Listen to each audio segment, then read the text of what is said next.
Now let's talk about creating a basic shape tween. If you're following along, I'm in o2_creating.fla in the Chapter 5 folder in the Exercise Files folder. In this move, we will animate the robot's hand opening and closing. Notice that I have the hand and arm on separate layers. I did that on purpose. When you're creating shape tweens, it's always important that you have the shape that you're going to tween on its own layer. So what I'm going to do is extend the timeline of the arm layer to frame 10. So I'm going to select frame 10 in the arm layer, and then press F5 on my keyboard to extend the timeline to that point. And then in the hand layer, I'm going to select frame 10, then I'm going to press F6 on my keyboard to create a keyframe at that point. When I drew the hand, I used the oval primitive tool, and that's something I also did on purpose as well because that enables you to adjust the radii of the oval. That way we don't have to redraw another oval here. So on frame 10, I'm going to select the oval on the stage or the robot's hand, and then I'm going to modify start angle and the end angle. So in the property inspector, let's change the start angle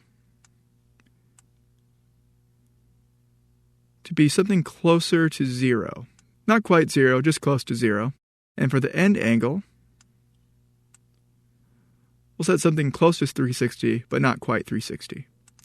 And there's the robot's closed hand. If we move the playhead back to frame 1, we can see the robot's open hand. I'm going to click and drag the playhead to preview.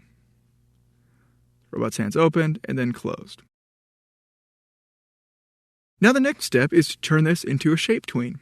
To do that, click in between the two keyframes on the hand layer. Does it matter which frame you click? No. Just click between the two keyframes that you want to tween. You can create a shape tween in two ways. The first way is in the Property Inspector. At the bottom of the screen, find the Tween drop-down in the Property Inspector, click it, and choose Shape. Notice that the shape on the stage changes. Now let's test the movie to preview the animation.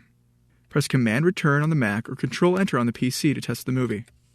And you can see the robot's hand closes, but it's kind of awkward looking. We'll fix that a little bit later on. For now, let's close the movie. So we've created a basic shape tween. And now you want to ask yourself, what don't you like about the shape tween?